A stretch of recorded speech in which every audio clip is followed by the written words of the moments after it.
Yeah, exactly. right? So yeah, I hope I answered your question. Yeah. Yeah, I agree on that one. I think that's how it works, and I feel that most people have a trouble of lowering the shield down because they think that somebody is going to like destroy everything Yeah. that they have, and the vulnerability part really speaks out there to most people. Most people don't like to be vulnerable, but I argued a lot with friends that been trying to do some like social experiments and work on themselves from a personal development perspective, that actually being vulnerable is a form of a strength, Yep. because if you can Absolutely. expose yourself and show where your weakness is, you're kind of admitting to it, and you kind of already started the process of mitigating it, so you're kind of already becoming stronger by Yeah. doing it. Yeah. Which is, it's kind of contradictory because you wouldn't expect it to be like that, but it Mm. actually is. And once you realize that, it gets easier to start doing things. Yeah, and two things, if I may add, Borna, and I know that you like me throwing a couple books, so I will in the meantime I will try Do it, to yeah. pick different books than the first set together. But so first, on the topic of vulnerability, there is a researcher, a U.S. researcher, writer, TED talker called Brené Brown, that I definitely invite your listener to read or listen. And her whole concept is about vulnerability and how it's important to be vulnerable to lead. And actually, her whole principle is saying that being vulnerable is courageous.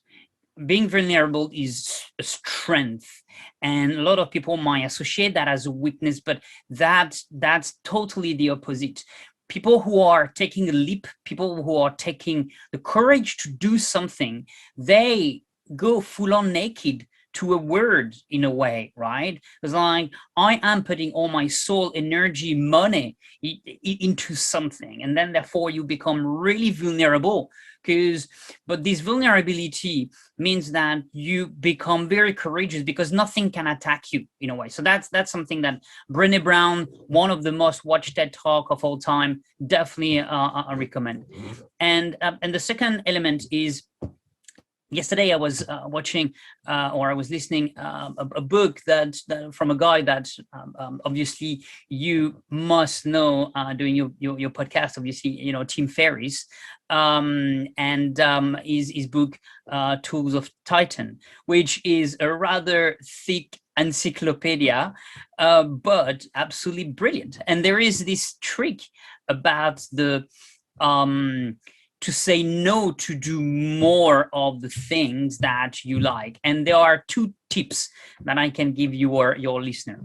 The first tip is like, when instead of saying yes, you need to yes to something, you need to say hell yes, meaning that you feel really exciting. And if you don't say hell yes, that means that it's a no. And it's like, and I was listening that last week. I was like, wow, this is, and it's so simple, right? Because you need to be so exciting about something that you put your heart, soul, motivation into it, right? That's the first thing. The second thing, the second tips, very concrete tips, is about what if. And the reason why we are at time not a yes man, going back to the vulnerability, and I think it all comes together, is that our inner voice, our monkey, our gremlins, our protector, because what we hear in our mind very often is to protect us. Yeah. But will tell us, no, don't do it somehow, right? Or you miss some information, or it's not complete yet, or whatever it is.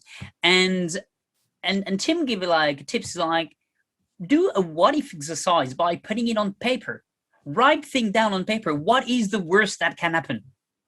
And actually, very often you realize that the worst is either manageable, or it's really something that is not as bad as that, or it's something that, hey, if that happened, that's not going to impact me whatsoever. So the what if and the hell yes are, I think, two very interesting tips for you listening.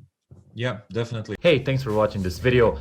If you want to see the full version, go to the Uncle Gold Podcast YouTube channel or watch the next clip.